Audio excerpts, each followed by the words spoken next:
प्यारे सत्संग जी, प्यार से कहिए सतगुरु सतनाम।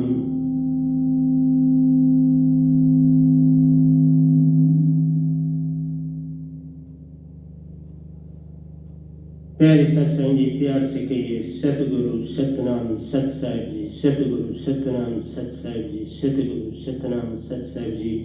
बोल सतगुरुदेव महाराज की जय। सतगुरुदेव महाराज की जय। सतगुरुदेव महाराज की जय। आज के सत्संग के आनंद की जय। आज के सत्संग के आनंद की जय। आज के सत्संग के आनंद की जय। मैं सभी ब्रह्मांड के अंशों को, निज धाम के परम अंशों को, निज धाम के सतपुरुष जी के चरणों में मेरा कोटि कोटि प्रणाम है। वह ही आपको जगाने की सब चेष्टा कर रही है। गदाबाई निमित्त बिन माई का काम करता है, उनके निज शब्द को खर और अक्षर में बदल के आपके कानों तक पहुँचाता है ताकि आप जाग सकें। तो प्यारी सत्संग जी, आज 23/4/2022 है और मैं आपके समक्ष चंद दोहे लाया हूँ और उन सब दोहों का अर्थ एक ही बात है कि मन की तरंग मार दें तो हो गया भजन, आदत बुरी सुधार लें तो हो गया भजन, खुद की पहचान हो गई तो हो गया भजन। तो प्यारे सत्संग जी, अपनी पहचान करनी है, बस ये बात हो जाए तो भक्ति हो गई। निज की पहचान ही जागना है, निज की पहचान ही अपने आप को प्रभु मालिक सतपुरुष से जोड़ना है। बस यही संदेश है, इसके ऊपर चलने की चेष्टा करो। तो पहला दोहा मैंने जो लिया है वो मीरा जी की एक लाइन है, एक पंक्ति है, पर बहुत प्यारी है। मीरा प्रभु संतन सुखदाई।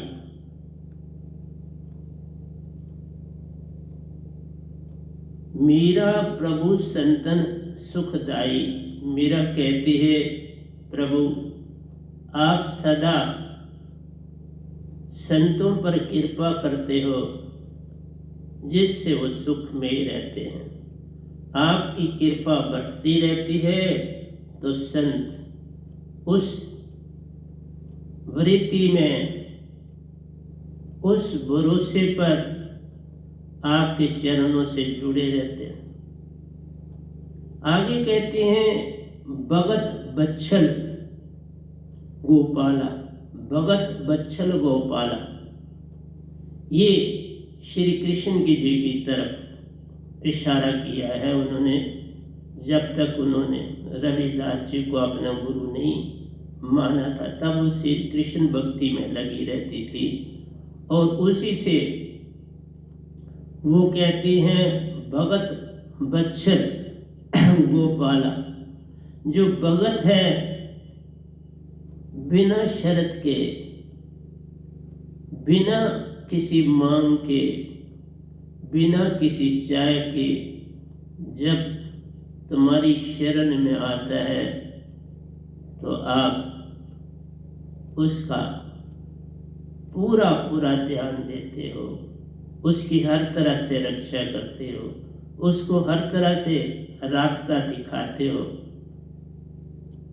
ये बहुत बड़ी बात है कि आप कोई भरोसा लेके ही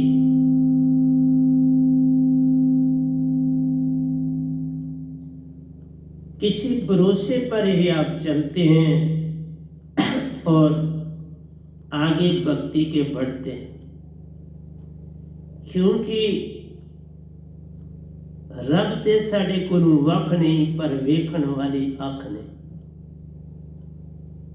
मालिक हमारे अंदर बाहर एको जानो, लेकिन एक ही भरम है कि हमारे पास वो आंख नहीं है जिस आंख से हम सतगुरु को और सतपुरुष को देख सकें, मालिक को देख सकें, भगवान को देख सकें। क्योंकि दो चीजें हमारे अंदर भरोसा लाती हैं, रोना और पुकारना। आपने देखा बच्चा छोटा उसके पास कुछ भी देने का है नहीं, बस वो रोकर पुकार करके माँ को बुलाता है और माँ दौड़ी दौड़ी आती है और बिन शर्त उससे प्रेम करती है। अब बच्चा उसको क्या दे सकता है? बच्चे के पास क्या है देने के, सिवाय पुकार के और रोने के। पुकार और रोने से वो माँ को अपनी ओर आकर्षित करता है। इसलिए प्यारे सत्संग जी, सभी संतों ने एक ही बात कही, जे तू नन्ना हो ही रहे सब कुछ तेरा हो। नन्ना बनना है, पर ये बनना आसान नहीं है, बड़ा रोल, बड़ा कठिन काम।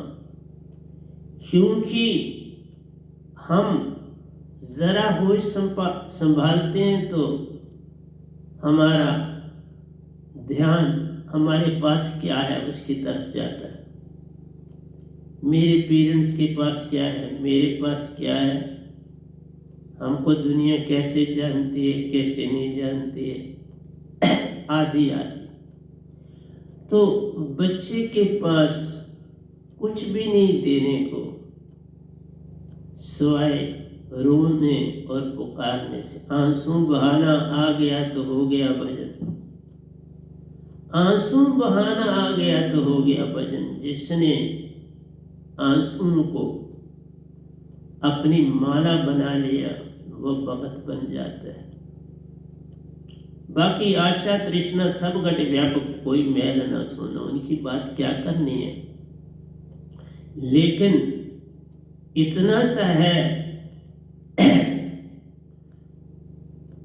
भरोसा जो है वो आंसू और प्रेम से पकड़ा जाता है, और जिसकी ओर हम अपने आंसू बहाते हैं और भरोसा करते हैं वो रक्षा के लिए आ जाए। वो पल पल आता है पर हम ही पहचान नहीं कर पाते। बस इतना सा भेद जान लो तो हो गया भजन। बच्चा अपनी माँ का धन्यवाद भी नहीं कर सकता, उसको पता ही नहीं धन्यवाद क्या चीज होती है। तो माँ इससे भी खुश है। वो जब अपने रोने की आवाज देता है, कई बार किलकारी निकालता है हंसने की, तो उसी से माँ रोमांचित हो जाती है। उसके अंदर कमल के लाखों फूल खिल जाते हैं, गुलाब के फूल खिल जाते हैं। बस और क्या चाहिए? उसकी किलकारी उसके अंदर फूलों ही फूलों के सागर बना देती है। वो तो अपने आप को उस बच्चे पर निछावर कर देती है। इसलिए प्यारी सत्संग जी, भक्ति में अपने आप को पूरा समर्पण करना पड़ता है, बेशर्त समर्पण करना पड़ता है।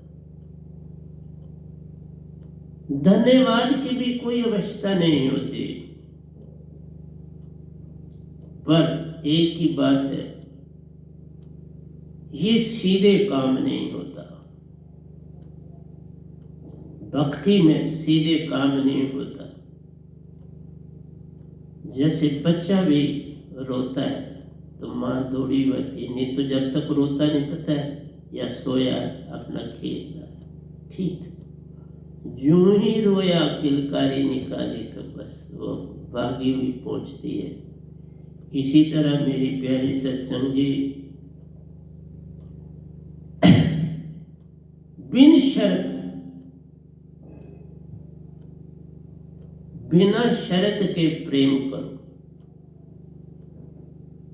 फिर सुख ही सुख है, फिर तुम्हें कहीं दुख नजर नहीं आएगा। पुकार पे पुकार देते जाना, और पुकार आंसुओं से होती है। आंसुओं के बिना पुकार नहीं है। क्योंकि जब आंसू बहाते हो तो उसमें भरोसा है, भरोसा है तो आंसू है। जब दोनों जुड़ जाते हैं एक पुल बन जाता है, उससे सेतु तुम्हारा जुड़ जाता है।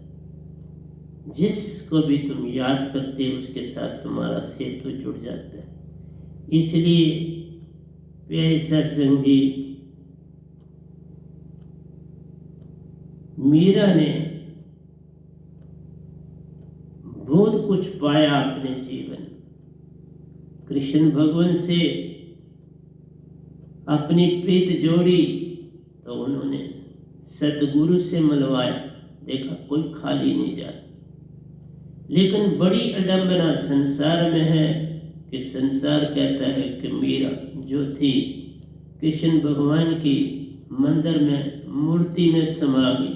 बाबा तुम इतनी महान हस्ती हो बनाई हुई कि तुम्हारा कभी भी मिटना पॉसिबल ही नहीं। तुम सतपुरुष के अंश हो, निज राम चौथे लोग से इन 3 लोगों में आए हो, तुम्हारा मिटना असंभव है। तुमने मिटाना है तो मिटा दो अपनी हस्ती को। अगर कुछ मर्तबा चाहिए कि दाना खाक में मिलके गुले गुल, अपनी मैं को मिटाना है, अपने तन और मन को जगाना है और मैं मान आशा तृष्णा को भगाना। इतना सा काम कर लो तो हो गया भजन। इसलिए प्यारी सत्संग जी, तुम कभी मिट ही नहीं सकते, अजर अमर अविनाशी। नैनन छेदत शस्त्राणी न ध्यानी तापो न शोषती मौरुता। कृष्ण भगवान भी ये कहते, हे अर्जुन, इस आत्मा को कोई काट नहीं सकता, मार नहीं सकता, उड़ा नहीं सकता, भगो नहीं सकता, डुबो नहीं सकता। जन्म मरण से पार है। ये तुम्हारा अंश सतपुरुष का ही अपना अंश और इसकी अपनी ही विशेषता है। निज धाम में भी जितने ये परमहंस हैं अपनी अपनी विशेषता है। जैसे इस आकाश में रात को तारे चमकते हैं तो हर एक की अपनी अपनी विशेषता है। सूरज के दिन को चढ़ता अपनी विशेषता है, चांद की अपनी विशेषता है, सबकी अपनी अपनी विशेषता है। पर जो इन बाहर की आंखों से दिखता है वो मिट जाएगा। जो अंदर की तेरी आंखें हैं वो जो भी देख पाएंगी उसका मिटना संभव ही नहीं। इसलिए कहा अंदर तेरे हीरे मोती, अंदर भंडारों के भंडार ने। एक बार तो अंदर झांक ले, सब कुछ तेरे पास है। झांकना है, एक झलक देनी है तो तुम सब कुछ पा जाओगे। संसार में 2 चीजों के मेल से सभी कहते हैं बात बनती। मैं कहता हूं जब तक तीसरा ना हो बात नहीं बनती। अरनी लकड़ी होती है, उसके 2 पीसों को रगड़ो अरनी लकड़ी को तो आग उत्पन्न होगी। चाहे अरनी लकड़ी हवा के संपर्क से, हवा की आंधी से टकराए, आग बन सकती। किसी बार आग से ही टकराए तो भी जल सकती है। कहीं रगड़ चाहिए तो जल सकती। तीसरी चीज चाहिए। बंदा ही 2 लकड़ियां पकड़े, रगड़े तो अग्नि प्रकट हो। आप 2 पत्थर चकमाक के रगड़ो तो अग्नि प्रकट हो। तीसरी वस्तु चाहिए।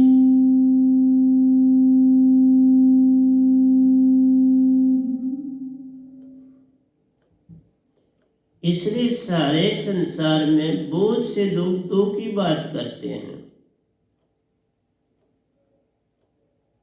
वहां कहते हैं दो बिन ना होए अदर आवाजा, इन अनहद शब्द में भी दो बिन होए इन अदर आवाजा, लेकिन दो को कोई चीज जोड़ती वो तीसरी होती। दो किसी न किसी तरह से तुम्हारे अंदर, जैसे जो शब्द होता है उसकी क्या महिमा है, वो शब्द उन कोशिकाओं को जोड़ता है। जैसे आप किसी फ्लास्क में पानी लेते हैं तो एक इंस्ट्रूमेंट होता है, ट्यूनिंग फोर्क उसे बोलते हैं, और वो यू शेप का होता है और पीछे हैंडल होता है।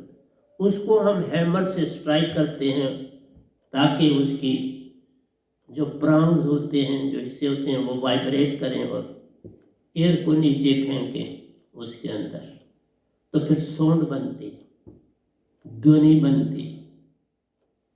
इसलिए दो तो चाहिए ही चाहिए, लेकिन तीसरी जो मैंने कहा वो वाइब्रेट करती है तो वेव को नीचे फेंकती है।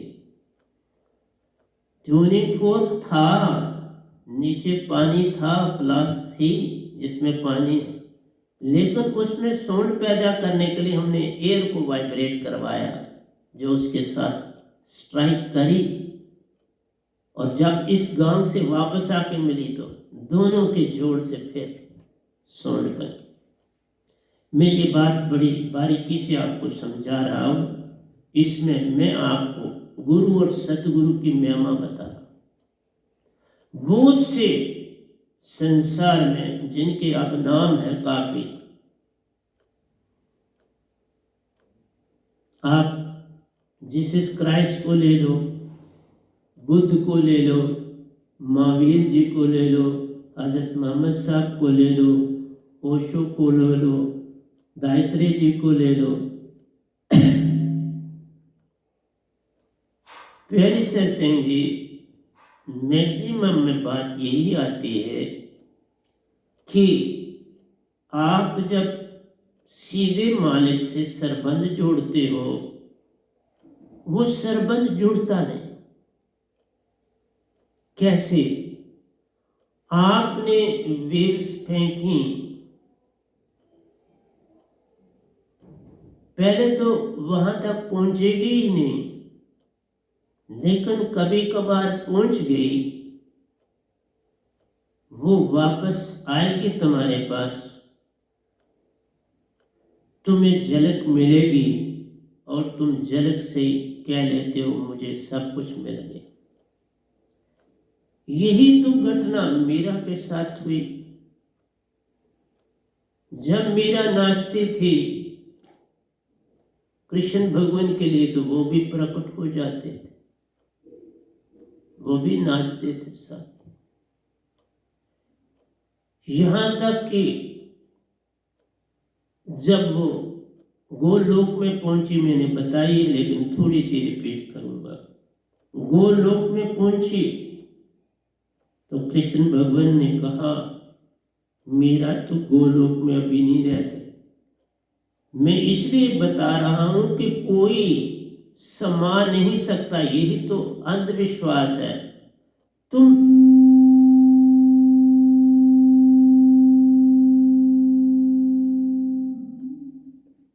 वो चीज हो जो ना मिटने वाली है, क्योंकि तुम ना मिटने वाले के अंश हो, अजर अमर और अविनाशी हो, सत्य प्रेम और आनंद हो। जो गुण सतपुरुष में है हमारे पिता में, वही गुण हम में।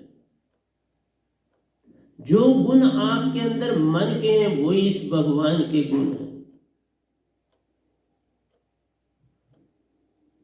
तुमने बस यही समझ लिया इस भगवान जो मन का रूप है, ओंकार भगवान, काल पुरुष, अल्लाह गॉड ईश्वर, प्यारी सत्संग जी, ये मन है। ये तुम्हारी आत्मा से कोई संबंध नहीं रखते, ये विचार देते हैं। मन पल पल विचार देता,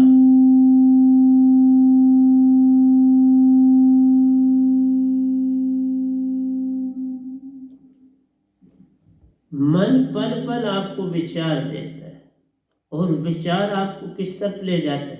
बाहर की दुनिया। आपकी जो 5 कर्म इंद्रियां, 5 ज्ञान इंद्रियां, 4 अंतःकरण की जो 14 इंद्रियां हैं, इनका भी फैलाव बाहर है। अंदर तेरे सपने रहते हैं जो भाव से नहीं, मन की तरंग से उत्पन्न होते हैं और वो सदा बाहर की ओर ले जाते हैं। विचार सदा बाहर की ओर ले जाते हैं, भाव अंदर की ओर ले जाता है। भाव से ही तो आपके पास वीर्य और विराग जागता है, वो अंदर ले जाता है। अंदर तेरे अपने रहते, बाहर तेरे सपने। वो फौरन जो अंदर विचार तुम्हारा मतलब फौरन बाहर आता है, अंदर नहीं ठहर पाता, उसके अंदर जगह ही नहीं, बाहर आ जाता। इसलिए कहा अंदर तेरे अपने रहते, बाहर तेरे सपने। इन दोनों का भेद मिले तो फिर सारा संसार एक सपना है, फिर सारा संसार तुम्हें एक सपने के बिना कुछ और दिखाई नहीं देगा। इसलिए प्यारे सत्संग जी, मेरा ये कहना है, बिन सतगुरु कोई पावे नहीं, कोई कोटन करे उपाय। तीसरी चीज चाहिए, तुम और परमात्मा। जैसे इस दोए में मीरा जी खुद हैं और कृष्ण भगवान को पकड़ा। तो मैंने आपको बताया पार उतारा तो तभी हुआ। मैं इसलिए बोल रहा हूं बाबा, ठीक है मुझे संसार बड़ा कम जानता है, पर मैं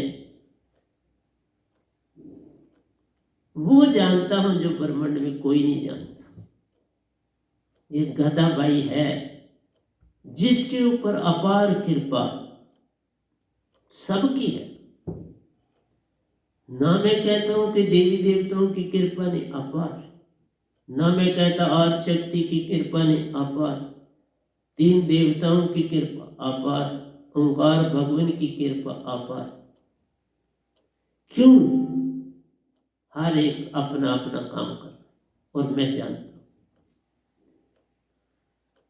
कोई भी तेरा वैरी नहीं है। बस इतनी सी बात जान लो तो हो गया। बस तेरा वैरी कोई नहीं, तेरा वैरी तू। मैं बोलता तुम ही अपने आप के वैरी कि तुम जाग नहीं, बाकी सब तुम्हारी सहायता करते। तुम एग्जाम्पल दिया कि मीरा की मदद कृष्ण भगवान ने की और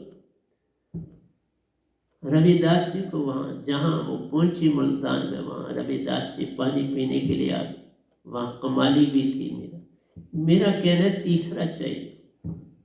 तीसरे के बिना तुम जितने भी धर्म तुमने बनाए, तुम पंडित पुरोहितों के ही हाथ लग गए।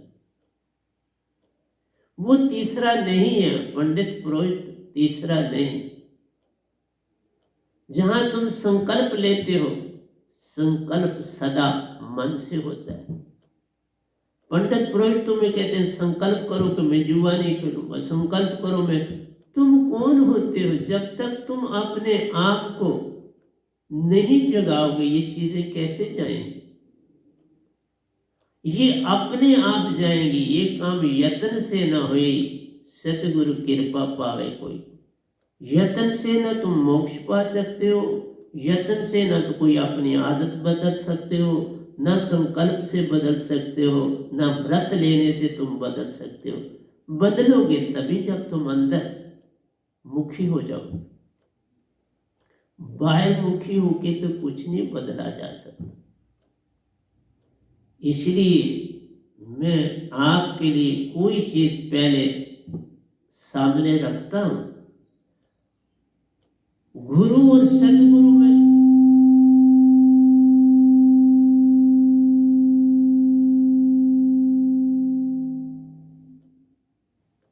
आज लाइट कम और ज़्यादा हो रही है ना, उसके कारण होता है ये। तो कोई बात नहीं प्यारी सत्संग जी। संसार में जितने महान गुरु हुए उन्होंने सिर्फ, जैसे ओशो ने भी कहा, सुन बना कोई गुरु की अवस्था नहीं। इसी तरह से प्यारे सत्संग जी जीसस क्राइस्ट हुए, उन्होंने भी यही कहा, बस खुदा को, गॉड को पकड़ो। इसी तरह से महावीर जी हुए, वो बेचारे 12 साल उनको लगे मौन होने में, मौन होने। किसी ने प्रश्न किया, मैं उसका भी उत्तर देता हूं। किसी ने प्रश्न किया कि मौन होता क्या है। असलियत में वैसे तो प्रश्नों का कोई स्थान नहीं होता भक्ति में, लेकिन शुरू शुरू में ये बनते तो बनने चाहिए। आहिस्ता आहिस्ता ये गिर जाते हैं, फिर गिरने देना चाहिए। जितना जितना सतगुरु के साथ संपर्क तुम्हारा किसी न किसी विचार से नहीं, भाव से जुड़ेगा, तुम्हारे अंदर अपने आप वो प्रश्न गिरते चले जाए। बुद्ध के पास एक महात्मा पहुंचे और उन्होंने कहा, मेरे कुछ प्रश्न हैं, मैंने बड़े महात्माओं से पूछा, वो मेरे को सेटिस्फाई नहीं कर सके, मैं संतुष्ट नहीं हो सका उनके उत्तरों से। तो क्या आप मेरे प्रश्नों के उत्तर दोगे? बुद्ध ने कहा, जरूर देंगे, क्यों नहीं देंगे। आपके प्रश्न हैं, हम उत्तर देंगे, लेकिन आपको एक बात करनी पड़ेगी। आपको मेरे इसी आश्रम में 3 साल तक रहना पड़े। 3 साल के बाद 3 साल के बाद मैं आपके प्रश्नों के उत्तर दे दूंगा। उनके एक शिष्य कश्यप थे, वो भी वहां बैठे थे। उन्होंने एक ही बात उनको कही, जो महात्मा आए थे, कि साहिब जी, मैं भी आया था प्रश्न लेके, मुझे कहा गया था तो 2 साल यहाँ रहे, उसके बाद तुम्हें मैं प्रश्नों का उत्तर दूंगा। और जब भी भगवान मेरे पास, बुद्ध को बोला, भगवान जब मेरे पास आते हैं, मुझसे पूछते हैं तुम्हारे प्रश्न करो, तो मैं चुप्पी डालता हूं, क्योंकि प्रश्न तो गिर गए, अब क्या पूछूं। पर वो जब भी आते हैं कहते हैं, कश्यप तेरे प्रश्न का क्या हुआ, बोलो ना। गिर जाते हैं, उत्तर मिल जाते हैं। और उत्तर जिससे मिलते हैं वही तुम्हारे अंदर साक्षी है। तीसरा चाहिए सुनने वाला, मैंने पिछले सत्संग में बोला था, बोलने वाला, सुनने वाला, और इन दोनों को देखने वाला साक्षी है, वो आत्मा। तुम किसी को सुन रहे हो, बिल्कुल ठीक है, अंदर सुनने वाला जो तुम्हारा है, मन बुद्धि चित्त अहंकार काम कर रहे, मन फटाफट उस भाव को पकड़ के बुद्धि को देता है, बुद्धि उस पर विचार करती है, उस चित्त को देती है, निर्णय कर भाई इसका, वो निर्णय करके तो अहंकार को दे देती है, एक्ट कर।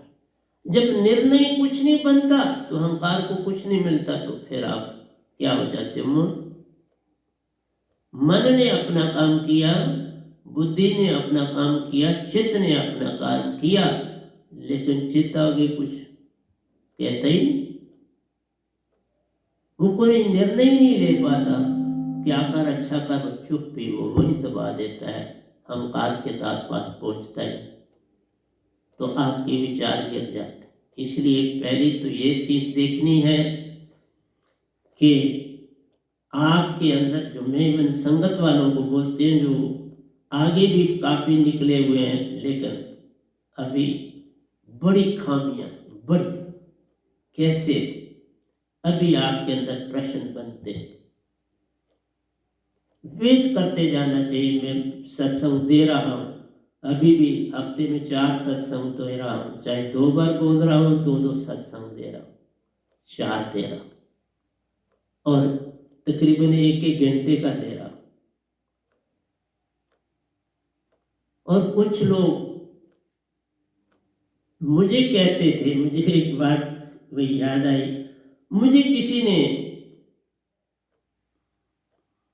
कहा कि आपके तो भजन लोग सुनते नहीं। तो मैं काफ़ी समय से, आप आरती के बाद जो आरती आपको नहीं, मैं नहीं भजन बोल रहा हूँ, लेकिन मैंने देखा कि जो मुझे कहते थे कि आपके भजन कोई नहीं सुनता, वो चाहते हैं कि मैं खूब गाऊं और बजाऊं। मैंने उन्हें बोला,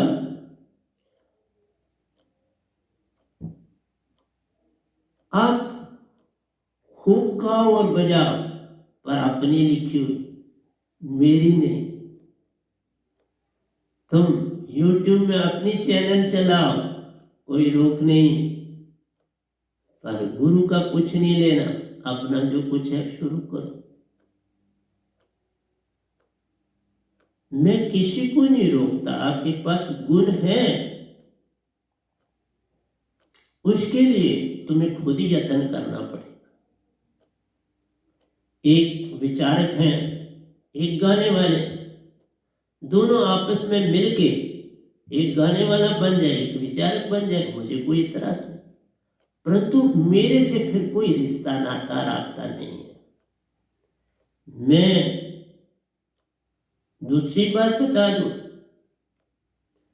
जब ये गद्दी शुरू हुई प्यारी सत्संग जी, मेरे सतगुरु मौजूद थे, हैं, बिल्कुल, पर मेरे को जो दात दी आगे चलने के लिए, वो सतपुरुष ने दी। एक बार भी दी, मैंने कोई ध्यान ही नहीं दिया, उन्होंने दूसरी बार दी और बड़ा संपर्क किया। फिर मुझे पता चला कि कारण क्या है, क्यों कहते हैं कि तू काम कर, उसका कारण बता देता। उसका कारण ये था कि संसार में, इस ब्रह्मांड में सतपुरुष की सत्ता अभी भी बहुत कम, जिनको मैं दीक्षा दे रहा हूं, वो सतपुरुष के विषय में जानकारी रख रहे, बाकी ब्रह्मांड तो बिल्कुल भूल चुका है। मेरे बिना जो भी बोलता था स्टेज पर, वो कबीर साहब की बात करता था, किसी ने बात ये नहीं की। इवन यहां तक कहा जाता था कि कबीर साहब ही सब कुछ है और कोई कुछ नहीं।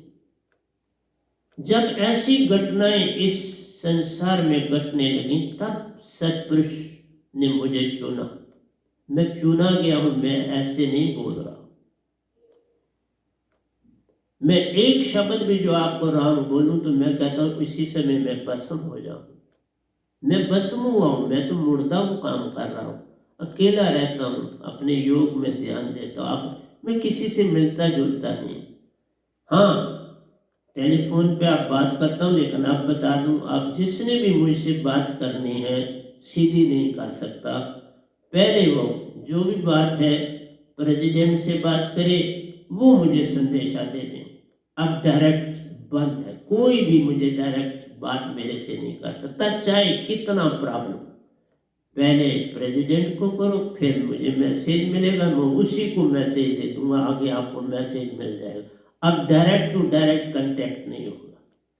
मैंने 11 साल आपके साथ डायरेक्ट टू डायरेक्ट कांटेक्ट किया, आपके प्रश्न नहीं गिरे।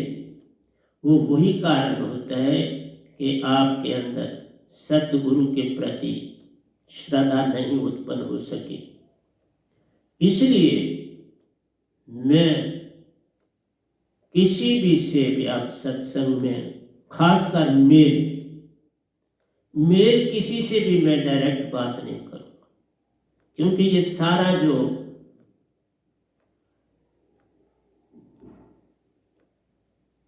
संबंध होता है मेलों ने ही सब कुछ अपने घरों में सब कुछ संभाला हुआ है, वही पिलर है। इसलिए कोई मेल मुझको डायरेक्ट फोन नहीं कर सकता। जो 18-20 साल के लड़के हैं वो कर सकते, 20 साल तक का जो लड़का है वो मेरे से बात सीधी कर सकता है। उसके ऊपर वाली एज का मुझसे सीधी बात नहीं, पहले प्रेसिडेंट से करनी है, वहां से मुझे मैसेज मिल जाएगा, मैं आगे कर लूँ। क्योंकि आपके अंदर भक्ति की कोई किरण नहीं जागी, खासकर मेलों उनके अंदर, बल्कि ये चीज बड़ी कि हमें दुनिया जाने। मैं इसलिए नहीं बना कि दुनिया मुझे जाने, मैं इसलिए बैठा कि मेरे सत्पुरुष को दुनिया जाने अंतर।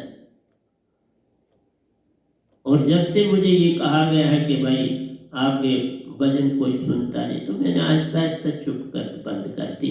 अब तो काफी समय से मैं नहीं बोल रहा, आरती के बाद मैंने भजन नहीं कोई बोला, बोल दिए हुए हैं, लेकिन कोई दूसरा मेरे भजन मेरी संगत में बोल सकता है, बाहर थोड़ा मेरे भजन बोल सकता है, नहीं बोल सकता। बाहर कोई मेरे थोड़े प्रवचन बोल सकता है, नहीं बोल सकता। इसलिए मैं जो किताबें में लिख रहा हूँ उसमें प्योरली जो कुछ मैंने खुद लिखा है उसको रख रहा हूँ। मैं किसी का कोई, हाँ मेरी हिंदी कमजोर है थोड़ी, मैं सच मानता हूँ, हिंदी की करेक्शन करनी है, वो तो मैं कहता हूँ, कह रहा हूँ काफी ठीक हो चुकी है, लेकिन अभी भी कहीं बिहारी सियारी में गलती लगती है, कभी आधा और पूरे में गलती लगती है, मैं मानता हूँ, क्योंकि मेरी हिंदी लैंग्वेज नहीं थी। मैं तो इंग्लिश में रहा और उर्दू पढ़ा, श्रीनगर में पढ़ा, उर्दू पढ़ा।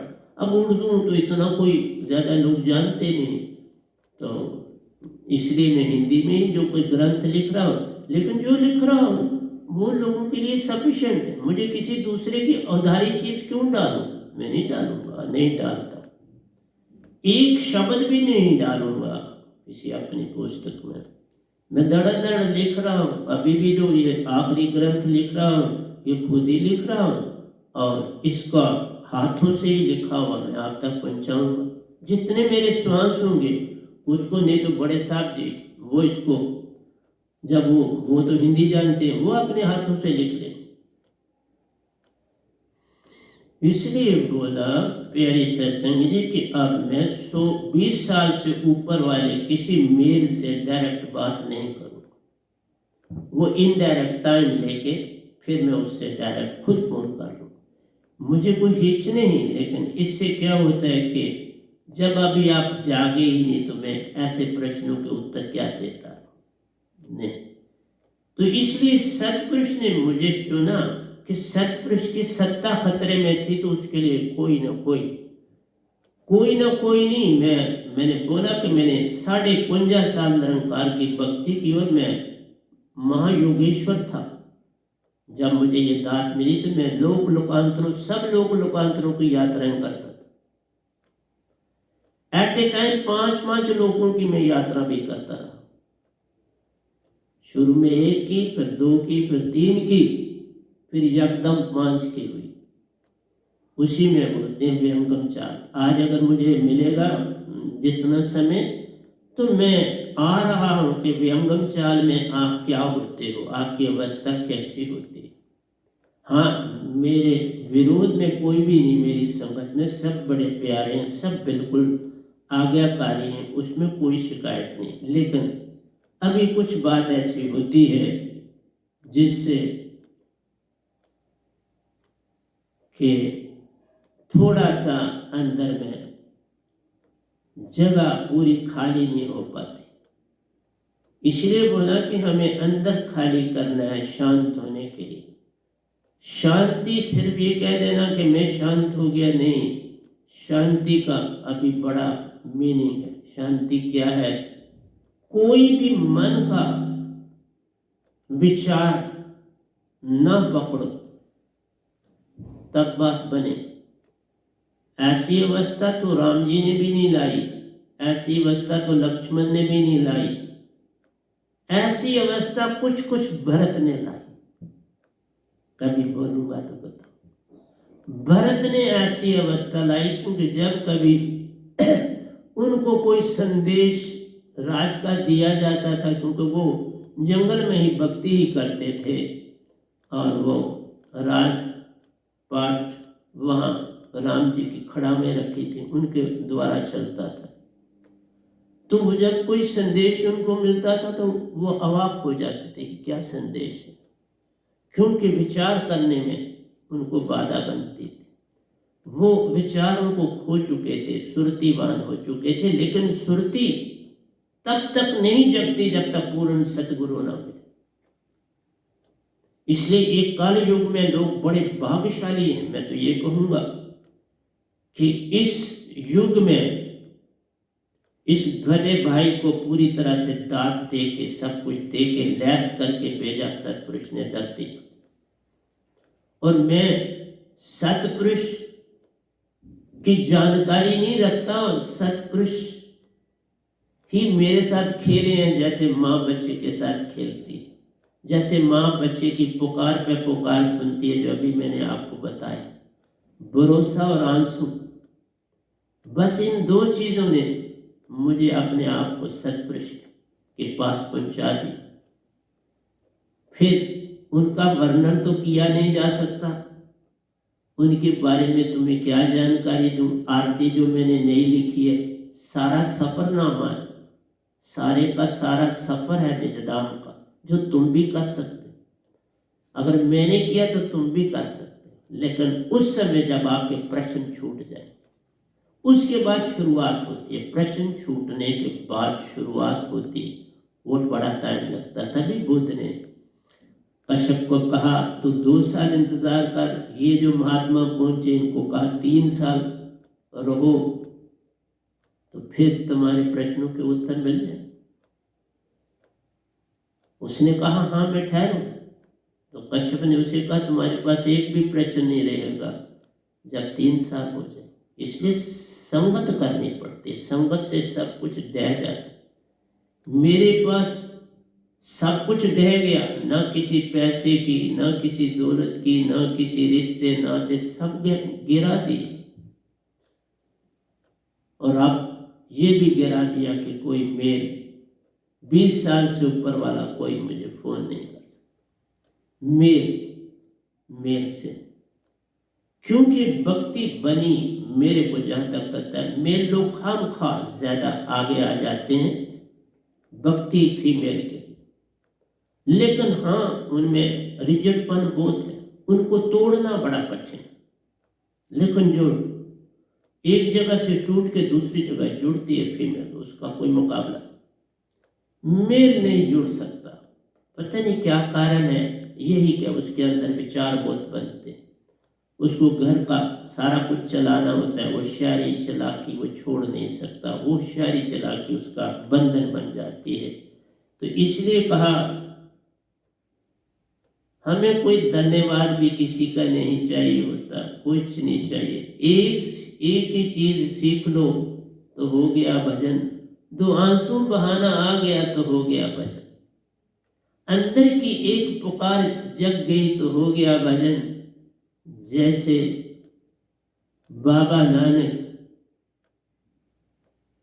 के आंसू गिर गए, पी कहा, पी की आवाज आई तो रोना शुरू हो गई। माँ ने कहा क्यों रोते हैं, इशारा किया उस पी परिंदे की तरफ, उसकी पुकार मुझे रुला रही, वो मेरे आंसू ला रहे। इसलिए जब तक तुम्हारे अंदर सतगुरु की पुकार न जगे, तब तक तुम न शिष्य हो, न मैं सतगुरु हूं तुम्हारा, न मैं तुम्हारा सतगुरु, न तुम मेरे शिष्य हो ही नहीं, तो बात क्या करूं, फिर तो झूठ हो जाएगा। मैं तुम्हारा फोन सुन, झूठ से फोन नहीं सुना जाता। मैं सतपुरुष का वो काम करके जा रहा हूं जैसा कबीर साहब ने किया। मैं तो उनका छोटा सा दास हूँ, लेकिन कोशिश करता हूँ। मैं तो कोशिश आपसे यत्न ही कर सकता हूँ, लेकिन यत्न भी नहीं, मैं तो 2 आंसू ही बहा सकता हूँ। बाकी करने वाले सत्पुरुष आप हैं। करण करावन आपे आप, मानुष के कुछ नहीं आए। तो इसलिए प्यारी सत्संग जी,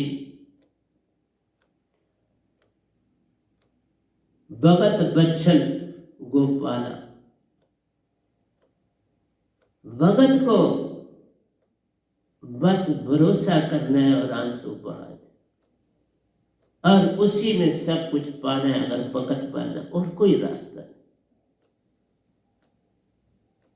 और फिर अपने आप चीज बहती। मैंने इतने भजन लिखे तो मैं कोई राइटर थोड़ा हूं, कोई कुछ नहीं, बे अंदर से और लिख दिए। 2 ही इतने लिख रहा हूं, 10,500 से भी ऊपर लिख दिए, और अब लिख दिए कम से कम इस समय तक 500-600 और लिख दिए। ये बहती है अंदर से धारा, कोई मैं नहीं लिखने वाला। बहते हैं तो मैं उनको कलम बंद कर देता हूं और कुछ नहीं करता। करण करावन हार वही, करता है दिन रात, लोग भरम मुझ पे करें, ताई से बहते न, मुझ पर क्या भरम करते। मैं तो एक आंसू बहाने वाला हूं, और कुछ नहीं मुझे आता। अकेला रहता हूं, कभी आंसू बहाता हूं, कभी लिख देता हूं। इसलिए प्यारी सत्संग जी, धन्यवाद भी किसका करना, धन्यवाद करने में भी मान है। इसलिए धन्यवाद मान की दूसरी निशानी। इसलिए कभी किसी को सतगुरु सतनाम का संदेशा नहीं देना चाहिए, खुद ही समय मिले तो बोलना चाहिए। हाँ, सतगुरु किसी के लिए दे तो वो दे सकते, अभी साधक नहीं दे सकते। अंतर, मैं जब मुझे कोई फोन करता है तो मैं उन्हें कहता हूं कि अपने परिवार वालों बाकियों को मेरा सतगुरु सतनाम देना, क्योंकि मैं सबसे कैसे बात कर लूं, एक से हुई तो हुई, बाकियों को मेरा सत। इसलिए आप मुझको ऐसे संदेश नहीं भेज सकते, ये अंतर है बड़ा। इसलिए नहीं कि मुझे कोई फर्क पड़ेगा, इसलिए कि तुम्हें आदत बन जाएगी। फिर झुकना कहां से आएगा? जब आदत ही बन गई कि हमने संदेशा भेज दिया सतगुरु को, सतगुरु सतनाम किसी के द्वारा, तो एक अच्छी आदत थोड़ा है, बुरी आदत। इसका मतलब ये हो गया कि आप सतगुरु से बड़े हो, तभी ऐसा शब्द बोल सकते हो। तो मान आ गया, तो मान बड़े मुनिवर गले, मान सभी को खाए। मान कोई तो तजने के लिए तो सतगुरु सतनाम बोलना होता है। मैं सुरती से सुन लेता हूँ, तुम बोलो सुरती से, मैं सुनता हूँ, जवाब देता हूँ, जवाब भी दूंगा। हाँ, इस तरह किसी के हाथ भेजते तो इसका मतलब मुझ पे भरोसा ही नहीं आया। अभी आपको ये पता ही नहीं लगा कि ये मनुष्य है या सतगुरु है, तो फिर क्या मुझे भेजना?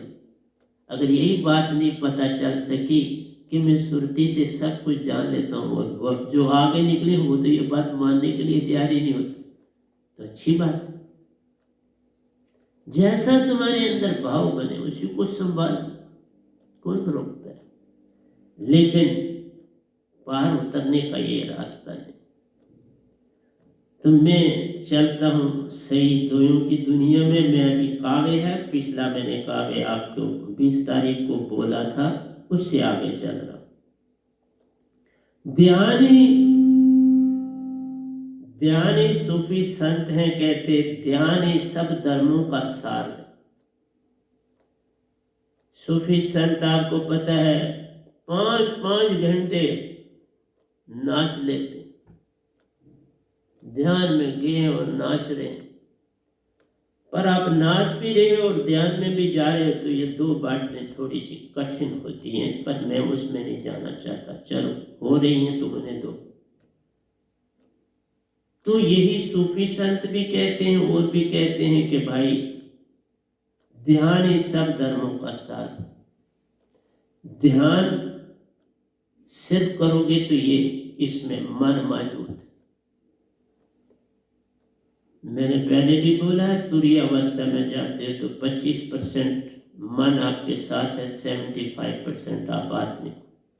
जब आप तुरीयातीत में जाते हो,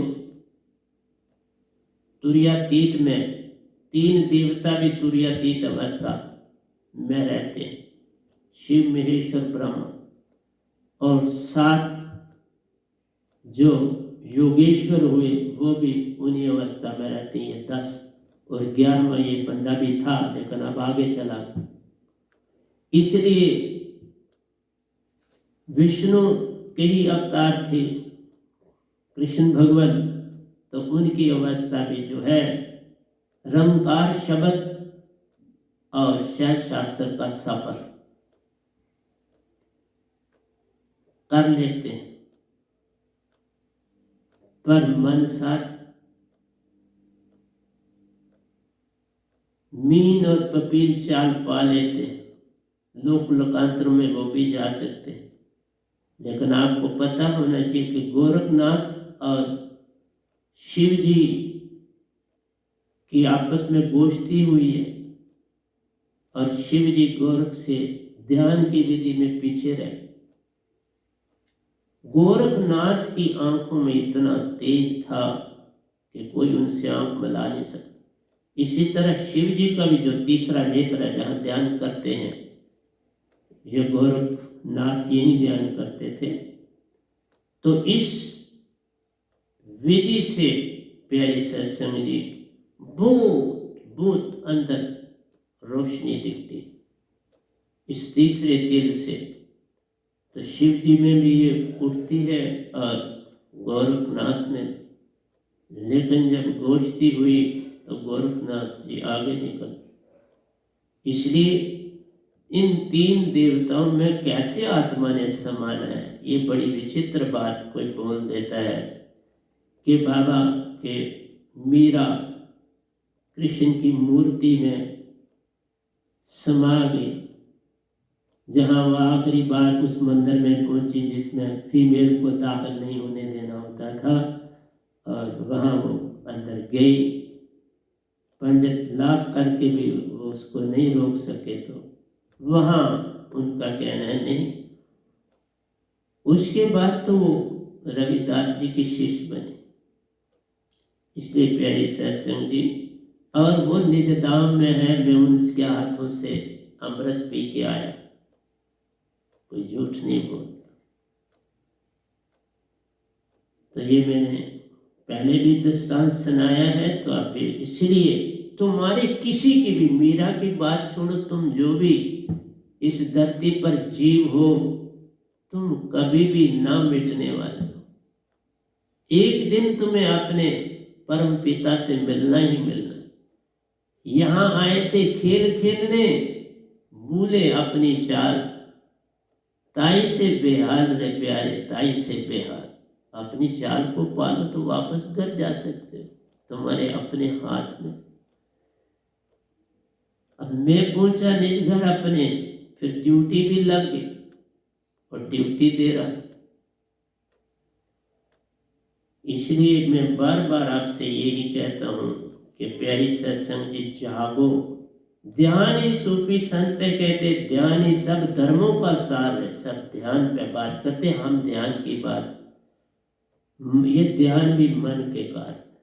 ध्यान में पूर्णता मोक्ष नहीं है, ध्यान से भटक जाओ। ध्यान ही सब धर्मों का सार है। ध्यान सुरती ही हमारी आत्मा प्यारो, हम कहते हैं ध्यान सुरती। सुरती फंसी संसार में, तासे पड़ गया दूर, सुरती बांध स्थिर कर 8 पैर। सुरती के दंड से गेर मन पवन को, फेर उल्टा चले दर और अदर विच, दर और अदर विच ध्यान लगावे, कही कबीर सो संत निर्भय हुआ जन्म मरण। प्यारी सत्संग जी, सुरती ध्यान, ध्यान नहीं, बिन सुरती ध्यान नहीं। तभी मैं पहले बोल रहा था 3 चीजों की आवश्यकता होता है, सुरती, श्वासा और निस्सवत, जो पूर्ण सतगुरु के पास होता है। 3 बिना बात बने नहीं, तुम कोटन करे उपाय। तो ये तीसरी कहाँ से मिलेगी? पूरे सतगुरु से मिलेगी, और तो कहीं से मिलेगी। ये काम यत्न से नहीं मिल पाए, गुरु से बात नहीं बनेगी। जो लोग इसी तरह से सतगुरु बन गए उनसे भी बात नहीं बनेगी, वो सीधे ध्यान में। तो मेरे कहते हैं किसी का क्या करना, अपना ध्यान करो, मालिक को खुद नहीं। ये काम यत्न से नहीं। अगर ये काम यत्न होता तो मीरा पहुंची थी बरपर गोलोक, तो गोलोक में वो ठहर सकती थी, लेकिन कृष्ण भगवान उसके हक में थे कि ये पार होने वाली है, तो इसको यहाँ क्यों रोको? जो नहीं पहुंचने वाला पार होता उसको लोग जगह देते हैं आप।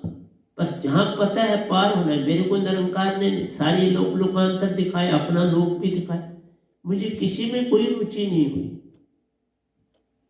फिर सतपुरुष के हवाले करना पड़ता है। ये बात लिखी है, कबीर साहब ने लिखी। इसलिए प्रथा है कि जो इस काल भगवान की किसी चीज में रुचि नहीं पूरी लेगा, आत्मा अपने नहीं डालेगा, उसको सौंपना पड़ता है इस काल भगवान को, सतपुरुष को। फिर वो सतपुरुष का हो जाता है। और सतपुरुष भी हम तान लेते हैं, उसके साथ खेल खेलते हैं ना हर तरह से। फिर जब उनको पूरा हो जाता है कि नहीं ये चल सकता है, तो फिर अपनाते हैं। इसलिए ये साधारण काम नहीं। ध्यान सुरती ही हमारी आत्मा पे, ध्यान सुरती हमारी आत्मा है, लेकिन ये सुरती मन और माया से अलग। जैसे मैंने आपको बोला कि अगर पारस है तो लोहा चाहिए, लोहे को ही तो वो सोना बनाएगी, लोहा ही नहीं तो सोना कैसे बनेगा? लोहा है तो पारस चाहिए। इसलिए ये जो सुरती है ये मेरे पास पारस सुरती है। तुम लोहा हो और उसको मैं सोना बनाकर निज घर बेच सकता। पारखी जब तक ना मिले तब तक ना उतरो पार। पारखी आ गया, पार हो सकते हो। और मेरा कोई धर्म नहीं, ना मैं हिंदू हूं, ना मुसलमान हूं, ना सिख हूं, सच को वैनाम हूं। मेरा नाम वैनाम। जो कुछ पहला था बहा दिया, अब वैनाम। और वैनाम ही सतपुरुष है जिनका कोई नाम नहीं। मेरा भी कोई नाम नहीं। मेरे शब्द जो दात उन्होंने दी उसका भी कोई नाम। ना हिंदू है, ना मुसलमान है, ना सिख है, ईसाई। ना हिंद बनूंगा ना मुसलमान बनूंगा, उस एक की औलाद हूं, बस एक ही बनूंगा। मैं कहता हूं मैं उस एक की औलाद हूं, एक ही बनूंगा। वहीं से तुम आए, सभी वहीं से आए। कौन हिंदू, कौन मुसलमान, कौन सिख और कौन ईसाई। बस गुर्बत को ना, दुर्बल को न सताइए, दाग जाकी मोटी आए। फिर उस आह को कोई तोड़ नहीं सकता। आह से मोटी निकलती आ। तिनकी को ना निंदिए जो पांव थले होए, कभी उड़ आंखों पड़े पीठ घनेरी होए। दुर्लभ को न सताई जाकी मोटी। किसी गरीब को न सताओ मेरे प्यार, वो आगे ही सताया हुआ है, उसको और क्यों सताते? अरे बाबा,